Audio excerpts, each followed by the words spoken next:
Hello, I'm John Adams, editor of Digital Photo, and welcome to this video lesson which is all about sharpening your images, and in particular sharpening your close-up and macro images. Now in this lesson we're going to focus on a filter called Unsharp Mask, which has its origins back in the days of the darkroom. But what it does, it applies some extra contrast to the edges found within an image, and that gives a sharper overall feel. It's very subtle in its use, and we're going to run through exactly how you can use it, in particular for close-up and macro stuff.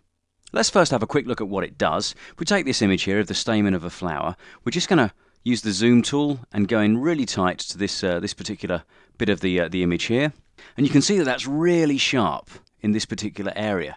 But if we switch off our unsharp masking effect, hopefully you can see on your screen that it just fades away a little bit and goes a little bit fuzzy. And what we want is that really sharp effect just in that area. So coming back to the full screen view, we just double click the hand tool to do that. You can see that this image has got some sort of two major sharp points, and the rest of it falls out of focus in a nice diffused way. And in the main, that's what we're going to get with macro and close-up images. We're not going to get the whole frame sharp. We're just going to have a couple of areas which will be really sharp and then other areas falling away. So what you don't want to do is apply a sharpening filter to these out of focus areas because you're wasting your time. All you're going to do is create artifacting which is going to ruin the quality of the image. So what we need to do is focus our sharpening filter's attention just on the areas that are sharp. So let's find out how we do that with the Unsharp Mask filter. Okay, we can start by opening up this particular image. It's called USM, that stands for Unsharp Mask, usm.jpg. Open that up into Photoshop, or indeed, as I'm using here, Elements, version 6, 7, any version at all actually. Unsharp masking is supported by all versions of Photoshop and all versions of Elements. Once you've got it up on screen, what we're going to do is make a rough selection of the areas we want to be sharp. So we'll go over to our toolbox, pick up the freehand lasso tool, that's this little circular one here, make sure you've got that, and then we're just going to draw a rough line around the first area we want to be sharp. Something like that should be good. Once we've got the first area, we're then going to hold Shift to add to the selection and draw around the next area. And then if you've got a third zone of sharpness, maybe it's this one here, we're just going to draw around that as well. So there are three areas which we want to be pin sharp. And we've selected all of them independently by just adding to a selection. Of course, if you've just got one area you want to be sharp, then just select that on its own. Once that's done, what we need to do is soften the edge of that selected area. So in some versions you can just go to Select and choose Feather, and in other versions you can use the slightly more complex Refine Edge command. I'm going to go for that one, so we click on Refine Edge, and it brings up this dialog box. The Photoshop version of this is slightly more complicated. You've got a few more options down here. But in the main, it's the feather slider we're interested in. And what we're going to do is just bring that down until it's about right. Now we can use this preview here. Photoshop has got sort of 2 or 3 different previews, but Elements has got one which gives you it in red. You can see here the selected area and the unselected area and how soft the edge is between them. And we can just play with the feather radius here just to get a nice soft edge to that selection. That looks pretty good. That gives us a nice blend between the area that's not selected and the area that is selected. That looks about right for this particular image, about sort of 60 odd pixels, something like that. Once you've got it how you want it to be, click OK, and you'll go back to your marching ants view of the selection lines. But don't worry about that. That isn't a hard edge selection, it's actually very soft, as we've just seen in the preview for Refine Edge. What we're now going to do is a little trick. We're going to punch this selected area into a separate layer. So this is really quick, just hold down the Control key and hit J on the keyboard. Now if we open our Layers palette, and to do that just go to Window and click on Layers, you can see there we've got Layer 1, which is our 3 selections, the area we've just punched into a separate selection. We can switch off the background actually and just see those 3 independently. And those of course are the areas we're going to sharpen. Now what we can do to make life a bit easier is just pull the Layers palette out of the dock, so we'll just put it out there, then reshape it slightly. That should do the trick nicely. Then we can close down the dock with this icon. There, that's a bit neater now. Our working area is a bit better. Okay, so there's the selected area we've punched into a new layer, and there's our background lying underneath it.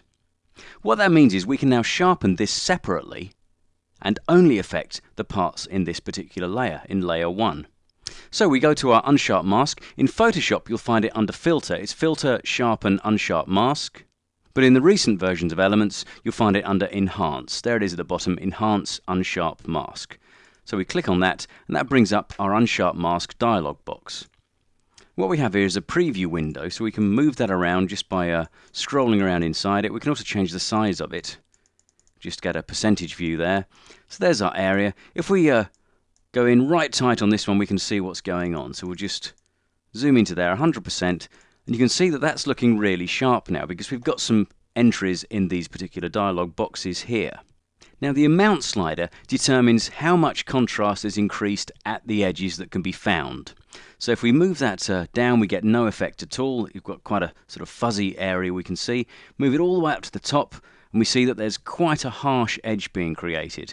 That's gone to maximum now, and you can see the sharpness really coming through, but it looks slightly unnatural at the same time. So we don't need that much. We don't need 500%. What we're going to do is go for somewhere around about sort of 140, 150. That sort of area is normally a good starting point. So think about 140, 150, 160 as a general kind of starting point for unsharp mask and mount. Radius, the next slider down, that affects the size of the edges that will actually receive the boost in contrast from a mount. So if we have a high radius, you can see there we've got much bigger edges, and we're actually creating a kind of a halo around the subject. So having radius set too high is a no-no because it's going to make your image break up. So radius often is measured in pixels. Normally sort of 0.8 to 2 pixels is the amount you'll need. So I'm going to perhaps a bit smaller. As soon as you start seeing a halo form along the edge, you've gone too high. So in this example, I think about 1 pixel is fine. So I'm setting that to 1.0 pixels. For threshold, this decides how far apart the tonal values between the edge area and the non-edge area, how far apart those values have to be before any of this other stuff works. Now obviously if it's set to 0, everything's going to work, and if you've got it set way up to 255, nothing's going to work at all. So we're going to actually set it to 0 in this case, but you may find with some images you want to set it at sort of 2 or 3 or 4, those kind of areas, but fairly low values are the ones you need to use.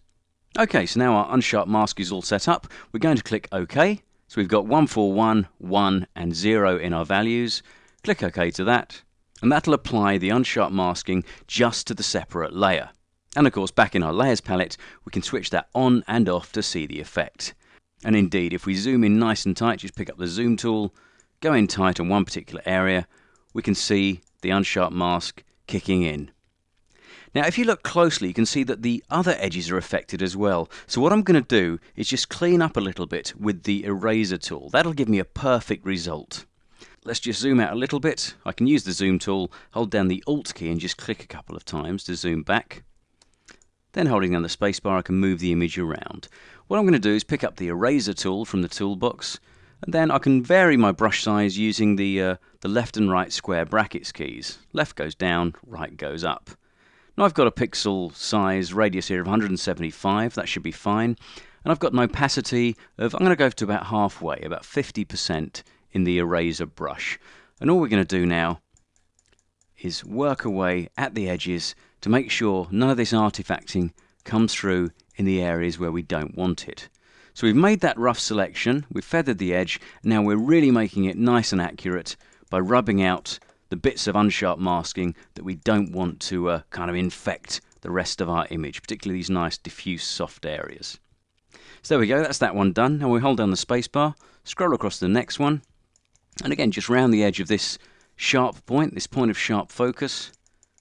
Just get rid of those artifacts caused by the unsharp mask filter. There we go, let's get rid of them. And then just over here as well, just gently erasing them. And I think that's done the trick. Double click the hand tool and you'll come back out to full screen. You can see there we've got a really nice job done. There's all our unsharp masking on this separate layer, and here's our full image with of course the rest of the background layer underneath it. So that's a really good way to use the unsharp mask filter selectively to sharpen the pinpoints, the focal pinpoints within your image. So if you're shooting some macro or close-up images, try that technique for a really nice subtle sharpening effect, and you'll see a big difference on your printouts when you make them. Okay, thanks for watching. See you next time.